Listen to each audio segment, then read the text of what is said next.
Hi there again.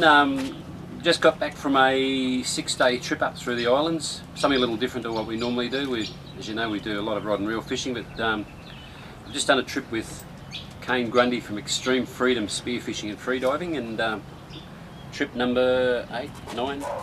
Yeah, it must be up around 9. Yep. Feet, yeah. But just wanted to talk with Kane a little bit about doing trips and things like that. We get a lot of email inquiries from people wanting to come over and come spearfishing, but I find a lot of time it seems to be cost prohibitive for a lot of people. But Kane manages to get groups together and come on over. But what are your thoughts on coming to a destination for tropical spearfishing? Like, a lot of people just want to spend $100 or whatever and to go out in a banana boat or whatever, because that's what they can afford, and really don't have much joy. So what are your thoughts on that? Well, it comes down to the same thing again. You get what you pay for. Like you said, we've been running with you now for about 9 years. Your operation produces the fish. We spend the time, and we get the results. So yeah, it boils down to saving that money, putting it away. Just take a couple of years to put that money away, and then book a trip with the likes of yourselves, and get a good team together that work well together, work as a team, and that's how we've produced results in the past. So just to elaborate a bit on teamwork, we have different groups that I've seen come in. I noticed with your guys, yourself, and when Darren Shields and blokes like that have been here, usually someone spends a lot of time burleying and using flashes and so forth, where I see other groups, everyone just sort of peels off with a spear gun and don't necessarily get the results that they're expecting. Your thoughts on that?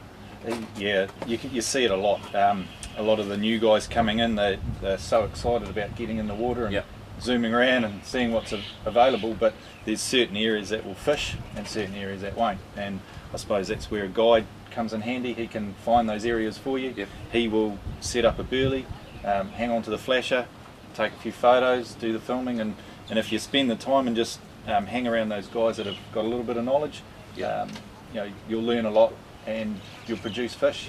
You'll find that the fish don't live everywhere. They like little sweet spots, and it's just working those sweet spots. Just keep working them, don't give up on them. And sometimes, as we found on this trip, tide has a big bearing. We can be somewhere where there's no fish. We come back the turn of the tide and it's all hell breaks loose. Tide's huge. You've got to know your tides. Some people go into moon phases. We do a little bit of that. You're always fishing, and some days you have good days and some days you have bad days. So don't go home with your lip dragging if you've had a bad day. It's just fishing, and just not every day's going to be a screamer. No. Another thing I see, people email us, and sometimes we don't end up doing business with them because, as I said, they find us too expensive or feel that we're too expensive, but they come and grab some weights off us while they're here in Vanuatu, but head out with other operators and inevitably come back disappointed. I'm not knocking other operators, but sometimes it's just a guy in a banana boat that'll get them out to Hat Island, or they try and find your secret spots from looking at your videos or whatever. But a wise move to actually go with someone with a bit of experience, I reckon. Well, I mean, I started out going with Darren. He's got a lot of tropical experience. I learned a lot of tricks from him, and I think it just grew from there. And now I'm able to take trips because I understand how it is different diving in the tropics than at home. So if you've got a little bit of local knowledge, definitely a guide. You just that next step up, that next notch up. I mean, I hear about guys going out in banana boats too, and they come back with some great catches, and it can be done, and go for it.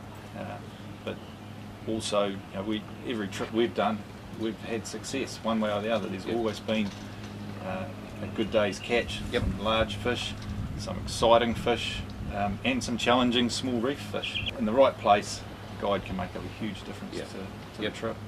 Now, another thing that pops up from time to time, we have groups come in and we pop them into dive sites where we take you guys. We know there's fish there at some stage, but people come back and say, oh, it's all fished out or it's shot out.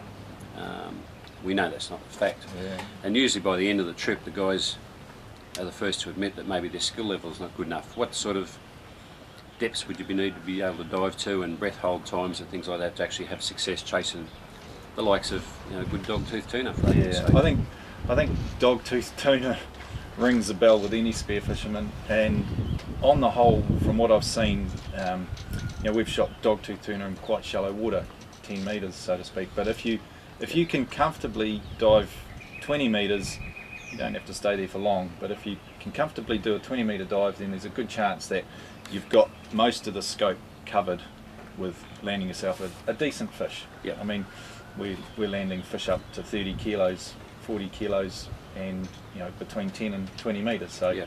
so a benchmark would be 20 metres. Work on 20 metres. Yeah. If you can achieve 20 metres, then the world's your oyster in the Yeah. tropics. A breath hold of around about 2.5 minutes. Yeah. Static. It might sound like a lot, but you know, if you're a 20-metre diver, you should be able to do that in a minute. Yep. Basically. So, I mean, that would be a benchmark. Yeah. Yep. And of course, if you're not targeting doggies and you want wahoo and mahi-mahi, yellowfin tuna, all those surface species, you only need to be a 5-metre deep diver. Yep. You've seen that in the past Yes. with Simon and Rob. They Yep. first came on the trips, they were 5-metre divers, 10-second breath hold, and they're still shooting quality Good fish, yeah. So Very good fish, yeah. dogtooth tuna is different again. Yeah. You know, your Yeah. reef species, they demand a little bit more attention. Yeah. But definitely F.A.D diving in that, you know, if Yeah. if you're keen, 5 or 10 metres you'll be fine. As you see with the doggies, a lot of time needs to be spent in a particular place working it. But when we were at Maskin Island, you boys had, you know, a couple of days there, and Brandon was able to Yeah. nail a nice 45 kilo fish in Yeah. about 8 metres of water. Yeah. But it was just patience and consistency and persistency. Yep. And Yep. yep, It is. It's and it's understanding those spots that produce the fish. You know, we took a little bit of readjusting to find that spot. We'd never been there before, but Yep. once we found that spot, as soon as we jumped in, there were doggies underneath our Yes. feet, and Yep. it's working out. And that's where a guide comes in handy, because he can help. You know, if he knows the areas or even how things work in the tropics, he can Yep. determine which way to go to get to the sweet spot. So, yeah, just keep working them. yep. And trips up through the islands, you guys enjoy all that sort of stuff? And Oh, mate, yeah. This last trip was great. Just the variety, Yeah. awesome. it becomes more Absolutely of an adventure as Yeah, well. yeah, Go and yeah. stay in a few villages Yeah. and Yeah. have a cultural experience. No, you're right. You're right. Get right in with the locals and the Yeah. politics, and it's all fun. It's all fun, and that's what we're here for. We're here on holiday. We come and shoot some fish as a bonus, but it's all adventure. Yeah. Guys love to see what the other side of the world's doing, so Yeah. that's what we come away for. You know, get away from our winter and enjoy a bit of the sun. No worries. You guys gave me a long list of the destinations you'd like to see next year, so you're all coming back again? Oh yeah, So we'll be back. Trip number 9 or We'll 10. be back. Yeah. Yeah. All right. Sure. Now, if anyone, probably New Zealand's easy for you guys, but if anyone has a look at this video and would like to maybe talk to you about coming on a trip, how do they do that? Yeah, they can contact me via yourself or through my website, extremefreedom.co.nz, and we can, you know, quite often we'll need one space or one or two spaces to fill, so put your name down and we can make sure that you can you know, fill that spot. Yep. And And as far as the gear to bring on tropical spearfishing adventures, people can contact you for advice on that. I know Sure. you do sell gear, so sure. you're able to set people's equipment up. I know Yeah. a couple of divers on this trip, I think, sent their gear to you prior to coming to make sure it's all up to Yep. scratch and Yep. get your setup correct. And Yeah, you've come a long way. You're spending a bit of money, so the chance of shooting a trophy lifetime fish is definitely there. We saw that we've seen that on most of our trips. Yep. So yeah, if your gear's not up to scratch and you come that far, then you know you're just kicking yourself Yeah. in the foot. So And you will certainly bring enough gear. My boat raised about 4 inches out of the water after we'd unloaded it all yesterday. yeah. Certainly bring plenty of gear. No, The trip thanks. you've just done, the highlights of that?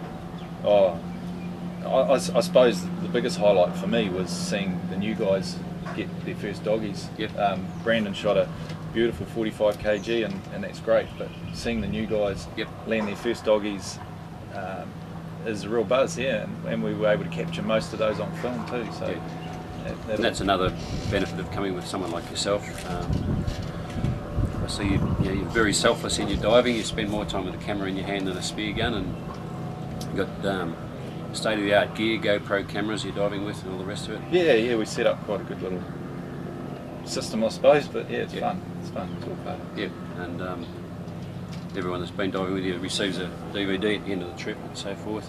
Yeah. Right, buddy. Thank you very much. No worries. Again, buddy. We'll see you again next year. We'll we be will back. talk on the phone between now and then, working out where we're going to go spearfishing. Phone and emails and what have you. Good as gold. Thank you very much, and we'll talk to you again very soon.